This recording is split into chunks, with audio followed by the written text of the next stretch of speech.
संसाधनों के कर्जा जमाए हुए हैं और 90% लोग मिल करके उनके पास 4% भी संसाधन नहीं है। अभी भी संविधान मिलने के बाद, आजादी मिलने के बाद भी आप गुलाम हैं, अभी भी आप गुलाम है। जब आप जवाब नहीं दे सकते हैं, हमने जवाब दिया है और जवाब देने के लिए बहुत सारे लोगों को षड्यंत्र करता है, बहुत सारा कुछ षड्यंत्र करता है। हमको उसका फिक्र नहीं है, हम डट के लड़ते हैं। तो वही लोग सबसे पहले जाते हैं तो हम ही को कुर्सी देता है। लोग जानते का है कि आप लड़िएगा आप ही को मिलेगा।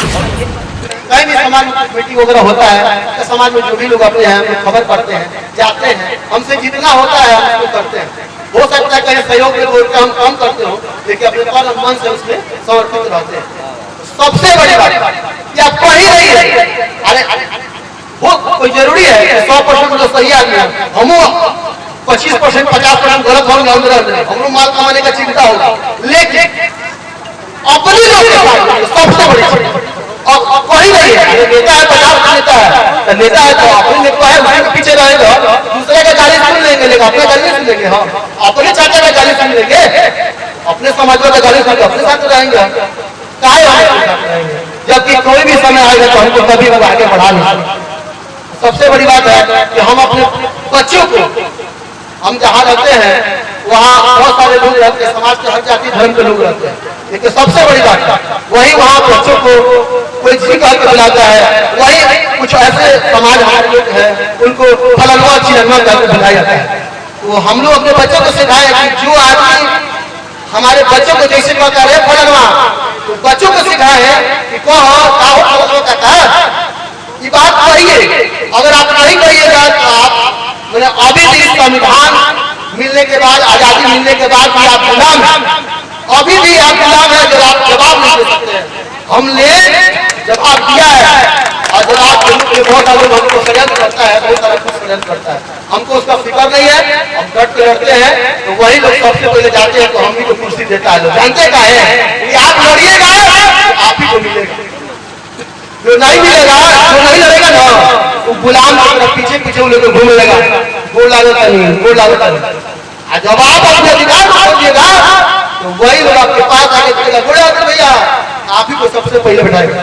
तो अगर आप अपने को पहचान लीजिएगा तो वो लोग कभी भी आपको सम्मान देगा, नहीं पहचानेगा तो जीवन में आपको गुलाम है। इन्हीं सब शब्दों के साथ नमो बुद्धाय, जय भीम, जय संविधान, जय भीम। 16.5% समथिंग जो है हमारे एसटी का जनसंख्या हमारे पूरे भारत में, और एसटी भाई लोग जो है वो 8.9% है। कुल मिलाकर देखा जाए तो इस भारत देश में 140 करोड़ की आबादी में 140 करोड़ की आबादी में 25% एसटी और एसटी है।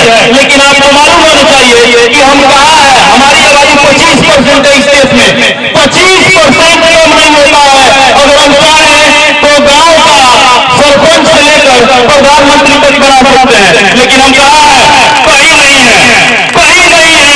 कहते हुए दुख और विडंबना के साथ कहना पड़ रहा है कि हम इस देश में 25% हो करके भी कहीं नहीं है।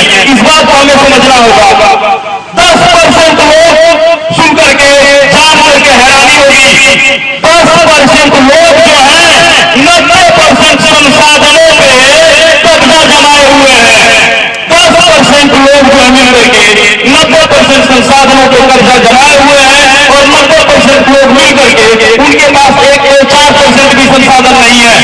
चंद्रशेखर आजाद रावण के नाम से जो काफी फेमस है यूपी के, हमारे बहुत बड़े लीडर के रूप में उभर रहे और हैं, उनका ऐसा मानना है कि भाइयों कहीं नहीं है। मीडिया वाला उनसे पूछा कि आप इतने बड़े लीडर हो, आपको डर किस बात का है? उन्होंने कहा डर नहीं है, चिंता है, क्योंकि हम कहीं नहीं है। कहीं का मतलब उन्होंने संकेत दे दिया था कि ना ही हम मीडिया में है, ना ही हम IAS IPS है, ना ही मेडिकल में है, ना ही शिक्षा में है, ना ही हम नेता का हमारे जो है बहुत ऊपर उड़े हुए हैं, बहुत ऊपर चढ़े हुए हैं, ना ही हम दुनिया के किसी भी विभाग में हम नहीं है, हम कहीं नहीं है। उनका सीधा सीधा संकेत था कि हमें हर एक जगह होना चाहिए,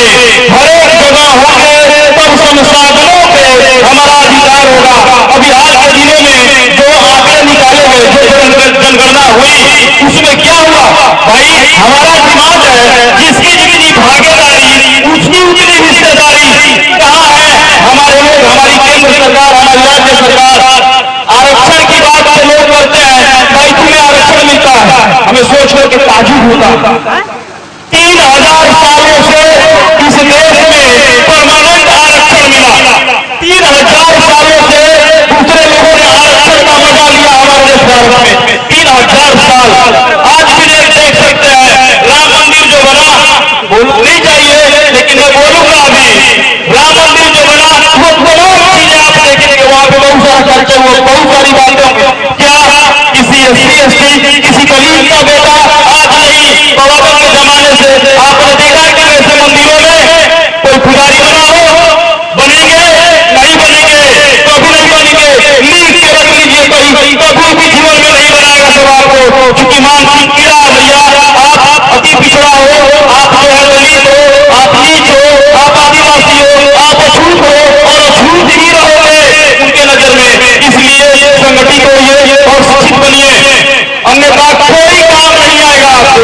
तो शिक्षा लेना काफी जरूरी है। जैसा इन्होंने कहा कि हमें अपने नेताओं को समझना होगा, उनको पहचानना होगा, तभी हमारी भलाई नहीं होगी। किसी भी हाल में नहीं होगी, किसी भी कीमत में, किसी भी सीमत में नहीं होगी और हम आगे नहीं बढ़ेंगे जब तक संगठित नहीं होंगे। इसलिए संगठन का होना बहुत जरूरी है।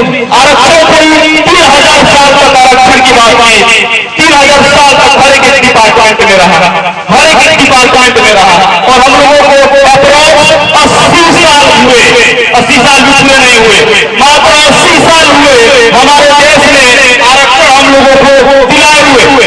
अब लोगों का पेट फटता है भैया आरक्षण मिला हुआ है, लोगों का पेट फटता है कि लोगों को आरक्षण मिला हुआ है और आरक्षण के दम पे जो ये आगे बढ़े हुए हैं। आप कभी मुआयना किया जा करके, आपने कभी मुआयना किया, आपने कभी मुआयना नहीं किया कि इस देश का क्या, इस देश के आदिवासी दलित अति पिछड़ा कैसा है, उन लोगों के आरक्षण का कोई एतराज है जिनको पहनने के लिए पैंट नहीं है, जिनको पहनने के लिए शर्ट नहीं है, जिनको खाने के लिए जो 2 रोटी नहीं है, और उन लोगों ने जैसे ही कुछ हक हुकूक का बात किया आप आरक्षण पे आ गए।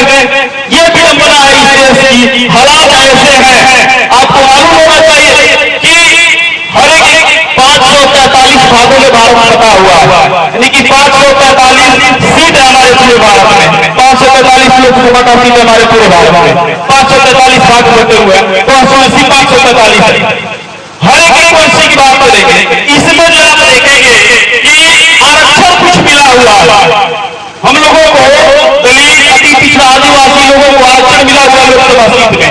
आप अगर आपके अंदर अगर हिम्मत है तो जहां रिजर्व नहीं है, आपके अंदर अगर हिम्मत है तो जहां रिजर्व सीटें नहीं है वहां से लड़ करके और जीत करके दिखा दीजिए।